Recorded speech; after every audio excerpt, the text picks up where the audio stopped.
करें पुकार, आज्ञाकारी हुए के हटके पाट उगाड़। तू समरथ सिर पर खड़े, क्या कमी तोए दास, रिद सिद सेवा करें, मुक्त न छोड़े पास। रिद सिद सेवा करें, मुक्त न छोड़े पास। नारायण रूप संगत के चरणों में ओम ब्रह्म सर्वआधा। अभी बड़े सुंदर विचार हमने सुने। गुरुदेव का एक छोटा सा प्रसंग और गुरुदेव का एक छोटा सा पत्र आपके समक्ष रखने का प्रयत्न करेंगे। गुरुदेव कह रहे हैं कि कब हम प्रसन्न होते हैं। गुरुदेव कहते हैं हमारी प्रसन्नता तभी है कि तुम नेक बनो और हर एक दुखी दीन की सेवा करो, अपने बुजुर्गों की कदम बोस करो, यानी उनका ध्यान रखो। सुबह व शाम जरूरी ही 2 घड़ी ईश्वर सिमरण करें। तो गुरुदेव ने बड़े छोटे से ये 5-7 लाइनें हैं, अगर हम इन पर विचार करेंगे तो हमारा जीवन निश्चित रूप से उन्नत हो जाएगा।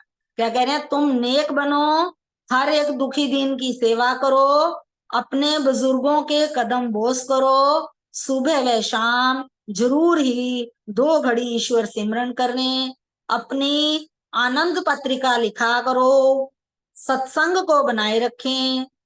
प्रेमियों, एक एक बात परम आनंद के देने वाली है, इनको धारण करें। प्रेमियों, एक एक बात परम आनंद के देने वाली है, इनको धारण करें।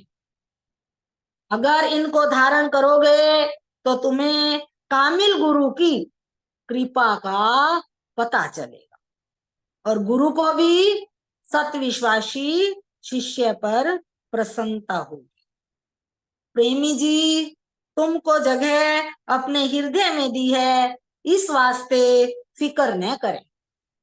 देखो सतगुरुदेव जी कैसे शिष्यों के प्रति कितने कृपालु थे।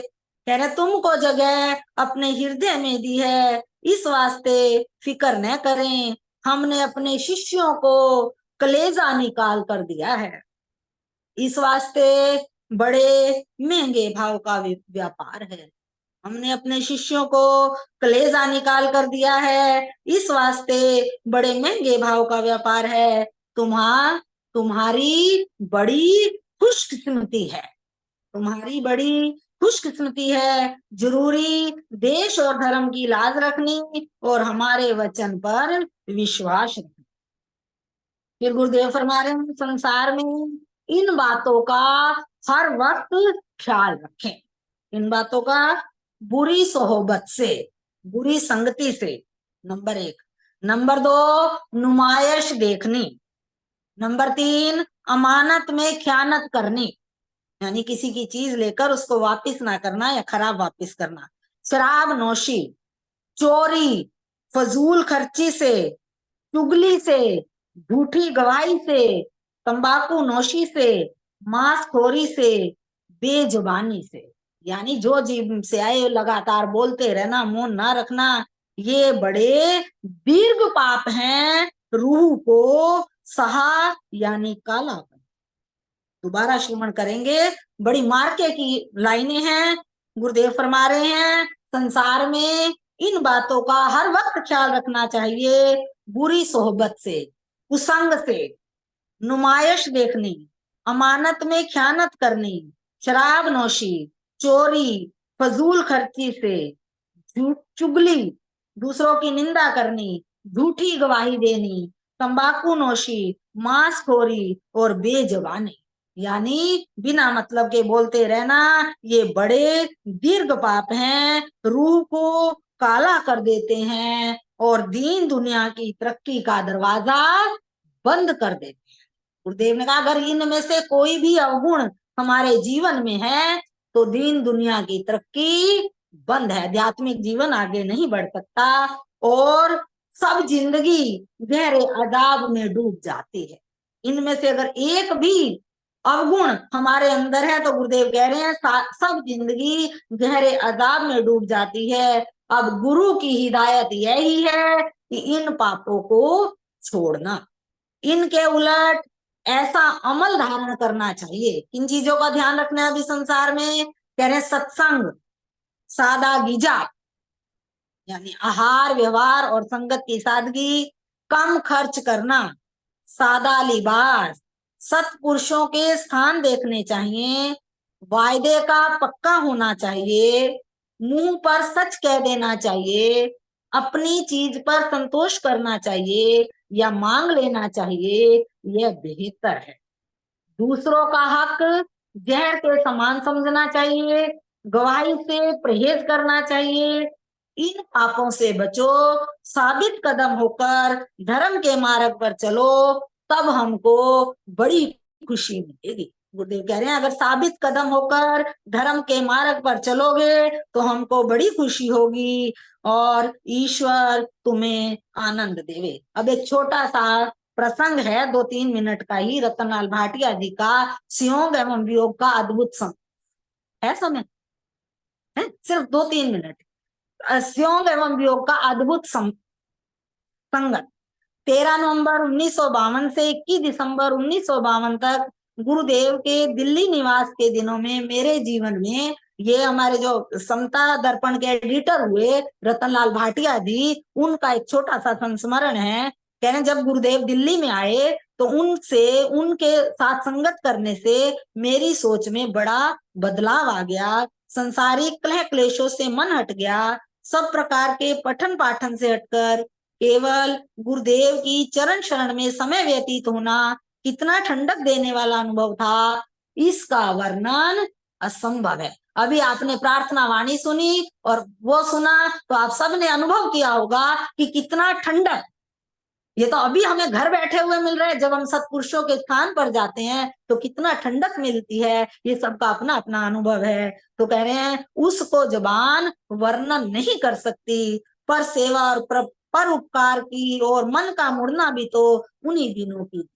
इस सत्संग का सबसे बड़ा फायदा है पूज्य प्रेमियों कि ये मन के जो भाव हैं ये परिवर्तित होने शुरू हो जाते हैं, पर सेवा और पर उपकार की देन होने लगती है। गुरुदेव की कृपा से ये पता नहीं चलता था कि कब संध्या हुई, कब रात और फिर कब प्रातः काल का सूर्य उदय हो गया। जब प्रेमी गुरुदेव से आज्ञा लेकर घर लौट जाते थे तब गुरुदेव के चरणों में बैठकर समता दर्पण उर्दू पत्रिका के बारे में बातचीत होती थी और उनका आशीर्वाद प्राप्त होता था। समता दर्पण के बारे में मार्गदर्शन हो या सिद्ध खट मंसूरी की खोज हो, गुरुदेव की प्रेरणा और आशीर्वाद से सब कार्य संपन्न हो रहे थे। ईश्वर सत्ता की भांति गुरुदेव की कृपा दृष्टि भी सबकी साझी होती है। दिल्ली निवास में 1 मास बीत चुका था, सब जगह से पत्र आ रहे थे, भला गुरुदेव कैसे प्रार्थना स्वीकार करते। अतः आप 39 दिन निवास के पश्चात आगरा प्रस्थान कर गए। मिलना और बिछुड़ना, संयोग और वियोग साथ साथ ही रहते हैं। जब गुरुदेव गाड़ी में बैठे और प्रेमी एक एक करके श्री चरणों में प्रणाम करने जाते और बाहर आंखों से अश्रु पहुंचते हुए लौटते थे, बड़ा ही हृदय विदारक दृश्य था। मैं भी एक और से मां खड़ा था। देखिए इन प्रेमी जी को 1952 में ही गुरुदेव से दीक्षा प्राप्त हुई थी, तो देखिए कैसे गुरुदेव सब पर कृपा करते हैं। कहते बड़ा हृदय विदारक दृश्य था, मैं भी एक और से मां खड़ा था, सोच रहा था कि जिस दया के सागर ने अपने अनखुट प्रेम से दास को कृतार्थ किया है, उनसे कैसे अलग होने की आज्ञा मांगू। सोच रहा था जिस दया सागर ने अपने अनकुट प्रेम से दास को कृतार्थ किया है, उनसे कैसे अलग होने की आज्ञा मांगू। गाड़ी ने हरी झंडी दिखलाई तो दास भी दिल थाम कर गुरु चरणों में विदाई लेने गाड़ी के भीतर गया। न जाने कितनी वर्षा ऋतुओं का जल आंखों में समाया था। गुरुदेव के चरणों पर झड़ी लग गई, जाने की आज्ञा मांगू तो कैसे। सिर उठता ही ना था, हिम्मत बनती न थी। फिर गुरुदेव का हाथ बढ़ा और पीठ पर ऐसे आशीर्वाद दे रहे थे जैसे श्री राम ने लंका पर चढ़ाई करते समय एक छोटी सी गिलहरी की सेवा को सराहते हुए उसकी पीठ पर हाथ फेरा था। और जो किंवदंती के अनुसार आज तक गिलहरी की पीठ पर 5 उंगली का निशान दिखाई पड़ता है। गुरुदेव धीरे से बोले, इन्हें अपने अंग संग जाने। गुरुदेव के चरण स्पर्श करके मौन मुद्रा में आज्ञा मांगी, घर लौट आया। लेकिन संयोग और वियोग का यह अद्भुत संगम आज तक फिर कभी दोबारा देखने को जिंदगी में नहीं मिला। ओम ब्रह्म सत्यम सर्वम। ओम ब्रह्म सत्यम सर्वम।